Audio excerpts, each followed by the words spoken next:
Hi there, I'm Mia, and at 29 years old, I find myself freshly divorced from my husband, Fred. Our love story began back in college, where we shared classes and quickly fell for each other's charms. Despite our strong bond, there was a persistent thorn in our side. Fred's mother, Holly. She seemed to harbor an inexplicable animosity toward me, constantly meddling in our relationship. Despite voicing my concerns to Fred, he struggled to confront his mother, torn between loyalty to her and his love for me. Eventually, I resigned myself to endure Holly's unwarranted criticisms, believing Fred was inadvertently feeding her ammunition. Our relationship weathered many storms, with frequent arguments over his mother's influence. However, Fred eventually saw reason and ceased divulging details about our lives to her. After 3 years of dating, we tied the knot, much to Holly's chagrin. Her attempts to sabotage our marriage proved futile, and we distanced ourselves from her toxic presence for a while. During this period, both Fred and I found success in our careers. Although I outearned him slightly, to maintain balance, we split our expenses unevenly, with me covering the lion's share. Yet, despite our marital happiness, I felt a void within me, a need to pursue something of my own. Drawing upon my knack for design, I delved into graphic design as a side venture. Keen to keep it under wraps, I embarked on courses and invested in equipment without Fred's knowledge. My best friend, Jess, was the sole confidant of my new endeavor, offering encouragement and practical advice. As my skills flourished, Jess introduced me to acquaintances who were eager to engage my services. Despite my novice status, they admired my work and entrusted me with projects, gradually expanding my client base. This newfound source of income alleviated financial pressures and allowed Fred and me to enjoy a more comfortable lifestyle. With each paycheck, I squirreled away savings, dreaming of treating Fred to something special, a token of gratitude for standing by me through thick and thin. I hadn't broached the topic with him yet, and every time I considered it, it seemed like he was avoiding any serious conversation. It became evident to me that something was amiss, but he remained tight-lipped about it. The first inkling I had of trouble was when Fred confessed to me that he had exhausted his entire paycheck on investments just a week after receiving it. We had a heated disagreement about it, but we managed to patch things up for the time being. To make ends meet, I put in extra hours at work, which helped alleviate some of the strain. The following month, Fred repeated the same pattern, leaving me feeling exasperated. I couldn't fathom how he could squander his earnings so recklessly. In my frustration, I lashed out with hurtful words, though I later regretted my outburst. However, when the same scenario repeated itself for the third consecutive month, I reached my breaking point. I had become more cautious with my finances, working tirelessly not just at my day job, but also with my burgeoning graphic design side business, which was increasingly becoming our primary source of income. When Fred once again found himself strapped for cash, I was fed up. How could you let this happen again? Have you learned nothing? I admonished him. Despite his attempts to justify his actions, I refused to shoulder the burden of his financial irresponsibility any longer. It was a tough decision, but I made it clear that I would not be bailing him out this time. Fred's reaction was one of indignation and defensiveness, but I stood my ground. You can't gamble away your entire paycheck and expect me to cover for you, I asserted firmly. I won't enable this behavior any longer. Our argument escalated, with accusations hurled back and forth. In the end, Fred stormed off, leaving me to grapple with the turmoil of our crumbling relationship. In the aftermath of our confrontation, I couldn't shake the feeling that there was more to Fred's behavior than met the eye. Suspicions began to creep in, and I couldn't help but wonder if Holly, his overbearing mother, was somehow involved. Determined to get to the bottom of things, I decided to do a bit of sleuthing while Fred was out. It didn't take long for me to uncover the truth. Fred had been deceiving me. With access to his bank account, which he had unwittingly left logged in on my laptop, I discovered that he had more than enough funds squirreled away, contrary to his claims. As I scrutinized Fred's transactions, I couldn't find anything out of the ordinary apart from the usual debits. Perplexed, I wondered why he had been hiding his finances from me and weaving lies. Seeking clarity, I delved into his messages, and the first person I noticed him texting was his mother. Their conversation revolved around our recent altercation, with Fred painting me as the antagonist, claiming I had berated him for withholding money.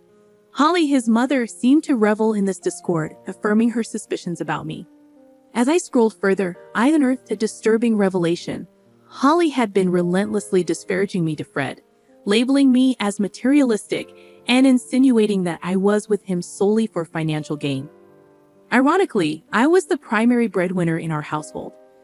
Their exchanges showed how Holly's toxic influence had fueled Fred's grievances against me, magnifying minor annoyances and nurturing his resentment. The final blow came when I discovered their scheme to cut me off financially. Initially hesitant, Fred succumbed to Holly's manipulations, gradually acquiescing to her demands.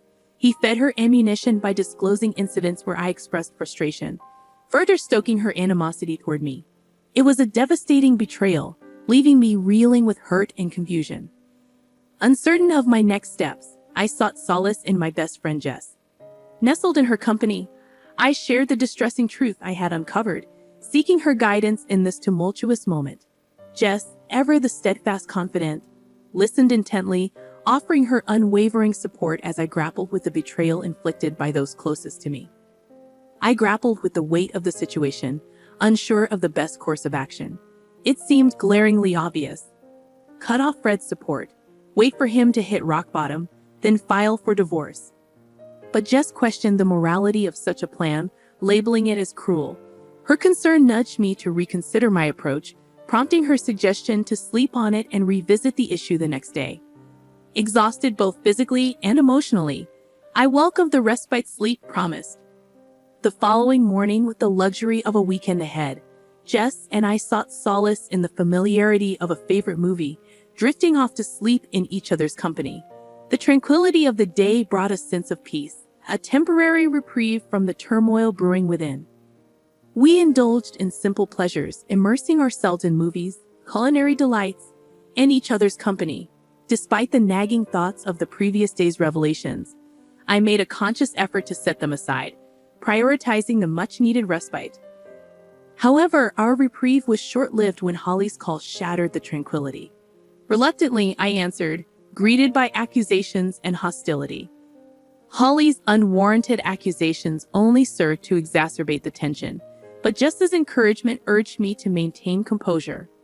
In the midst of Holly's tirade, an unexpected proposal emerged, a 50-50 split of everything between Fred and me. It was a proposition tinged with skepticism, a test of my commitment to the marriage. Despite the audacity of her demand, I agreed, willing to entertain any possibility of salvaging what remained of our relationship.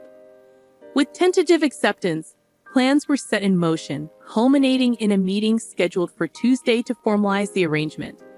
Though uncertainty lingered, I resolved to confront the challenge head-on, armed with newfound determination to navigate the tumultuous waters ahead. I was stunned by the turn my marriage had taken, torn between disbelief and seething anger.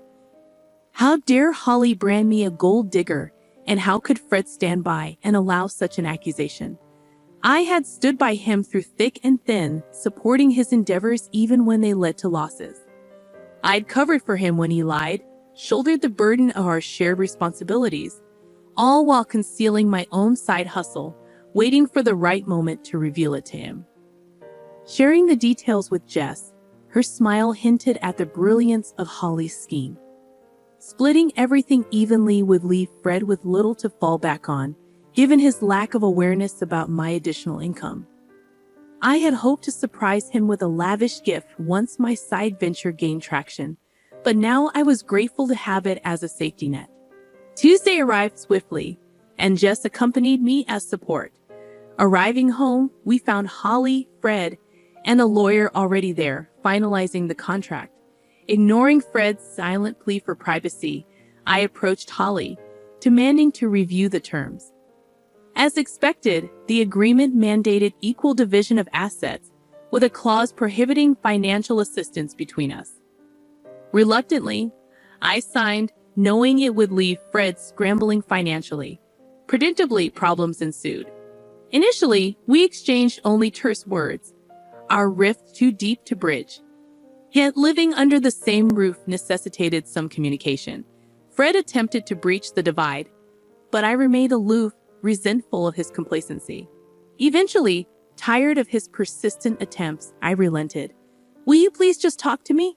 We can't keep going on like this," Fred pleaded, his admission of missing our connection stone, juxtaposed against his willingness to sign away our financial unity. "What do you want me to say, Fred?" I retorted, my frustration palpable. "Is that why you agreed to sever our finances completely?" Fred's silence spoke volumes, laying bare the chasm between us. As we stood at the precipice of our shattered marriage, I grappled with the weight of our choices, uncertain if reconciliation was even possible. "I just needed to know where your loyalty lies, Mia. Despite all the issues caused by your mother, you still choose to side with her. Is this truly what you believe is best for us?" "Please, Fred, don't speak ill of my mother like that. And what wealth do you possess that you're so concerned about? I don't understand. I'm simply trying to make things right between us. Can we not lash out at each other? There will be no reconciliation until that contract is null and void. It's only been 2 weeks since we signed it, and I've seen no evidence to suggest you're not here for the money. If you're struggling financially, just let me know. I'm willing to help. Wouldn't that be a breach of the contract? I won't risk violating it. Why are you making this so difficult? Can't we just be civil?" I could see Fred grappling with conflicting influences, your mother's and his own.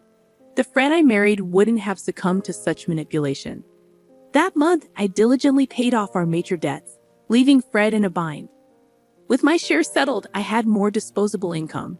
Jess and I indulged in lavish outings, while Fred always had an excuse for his financial constraints. My graphic design side gig thrived, leading me to consider quitting my day job. Meanwhile, Fred struggled, his portion of the pantry often bare. While part of me empathized, I reminded myself he brought this upon himself. Holly's unexpected visit left me uneasy. Accusing me of stealing from Fred, she threatened to involve the police. Confused and defensive, I demanded an explanation. "You're accusing me of seeking revenge on Fred because I don't like the contract he made us sign. Please, your son has been struggling all month, but it's not because I've stolen his money to fund my outings to fancy places. He has no money to steal, and you know it. And let's not forget who actually coerced us into signing that contract in the first place. You forced it upon us, and now your son is paying the price. Liar. I'm calling the police right now." "Go ahead. I haven't taken a single cent from your son." "Then how do you have so much money? Your job doesn't pay that much more than Fred's, and he's told me you've cut back your hours." "I have another business on the side, a graphic design venture that I plan to surprise Fred with. But thanks to your meddling, that plan went down the drain. I was even going to use the money to buy you a car." "How much do you make from it?" "More than you think, you see. I didn't lie. I was trying to do something good, and then you ruined it. If you care so much about your son, maybe you should be the one supporting him." With that, I handed the divorce papers to Fred. I had filed for divorce right after we signed the contract, holding on to them until the right moment. Fred's shock was palpable, but I felt no sympathy. Holly's satisfaction should have been evident, considering it was what she had been pushing for. Instead, she looked furious now that she understood the consequences for Fred. I informed them I would be moving out in 3 weeks, agreeing only to continue splitting the remaining loan payments. Fred tried to plead with me, but I remained resolute, reminding him that this was the consequence of his actions. In the following months, I found liberation from the toxic relationship. Holly contested the divorce, but with our assets legally separated, there was little for Fred to gain. In fact, he ended up losing more, unable to keep up with the mortgage expenses on the house we sold. He moved back in with his mother. Meanwhile, my business flourished, and I gained lucrative opportunities with big brands. It was a blissful and rewarding period for me. I'm grateful I had something to fall back on, sparing me from the fate Fred endured. Perhaps this will serve as a lesson for him in the future, but that's not my concern anymore.